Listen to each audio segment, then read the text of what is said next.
Hello everyone, welcome to another video of Nu-Trix, the synth guy. Today I'm talking about the D-05, or if you like to call it, the D-50 clone. Well, there's a question I got. We're talking with people this week and they were asking me, why would I want a D-50? Why would this be interesting? Because the analog synthesizers are really hip and cool. Why would I want something like the D-50 that is an old digital synth?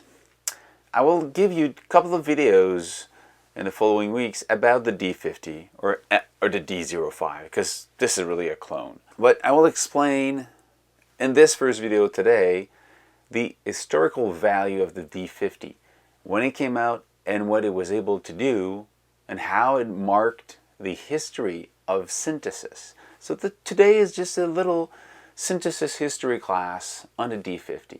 Let's follow me on this. Next video will be about the synthesis of the D-50 or the D-05, and then we'll talk about other things also. But let's start today.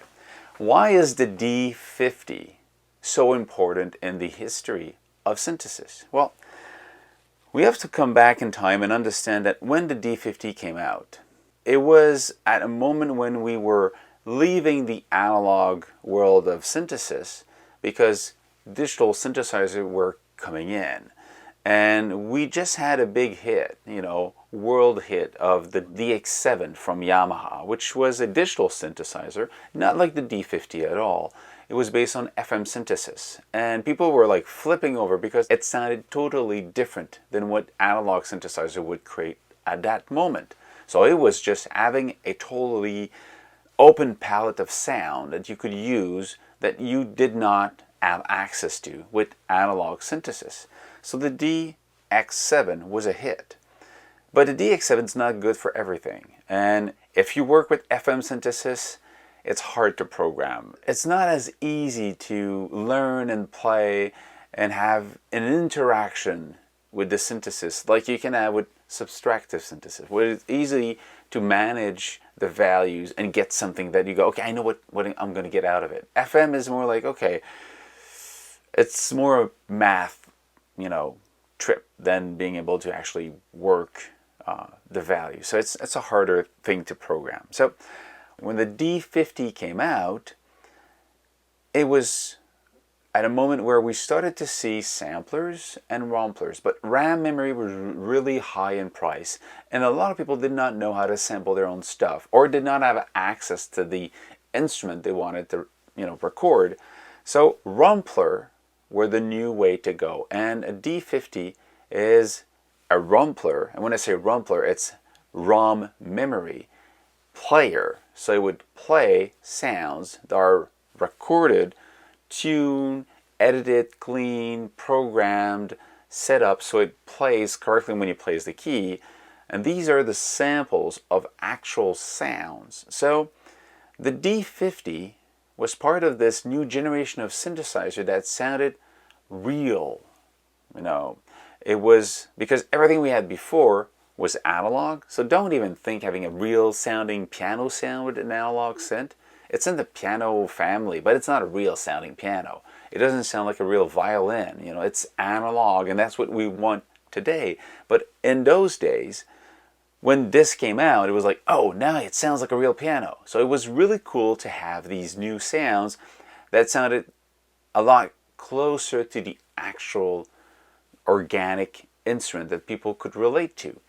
So rompler was a really cool way to have these synthesizers sound real or out of this world if wanted.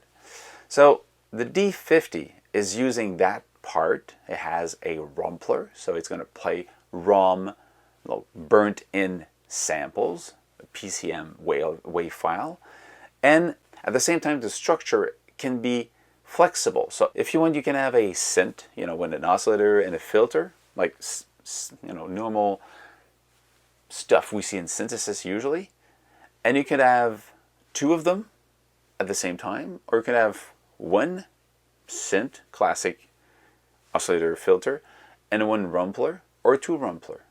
So that flexibility right away open up and say, okay, you have a lot more sound you can play with, because that mix of possibilities are really interesting in giving you new sounds.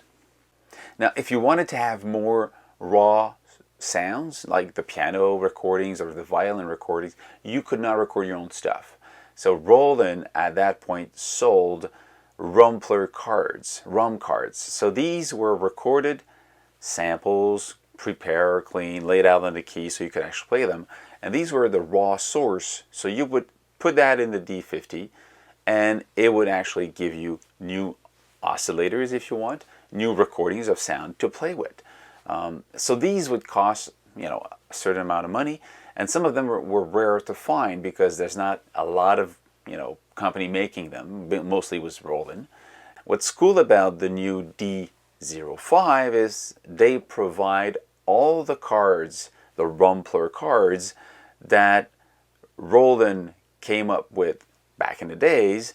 It's now included in the D-05. So these are extra bonus samples that you would have to pay for in the past. Now it's built in. So that's a cool thing. You just have more raw sound to start with. So that's a cool part. So the D-50 was important because it was in a moment in time where we're switching between the technology, and it was just at the right moment to get that, spotlight. But at the same time, it has a cool sound. It has the option of becoming a synth like we know what it is, the traditional synth, but it has the option of combining this with a sampler, a rumpler, and the mix of the two is really interesting. On top of that, it had reverb, and at the time it was like, oh wow, reverb in a synth, so it was new. Today, having a reverb in a synth, it's not surprising, but at the time when it came out, it was like a new thing. So that was a cool thing at that time. It also had a chorus and it had an EQ. So all of that make it into a keyboard that was just at the right moment. It was the right price. It was the right sound. It had the right quality. Roland, built and still builds quality, valued synth. Now the question is, how does it sound?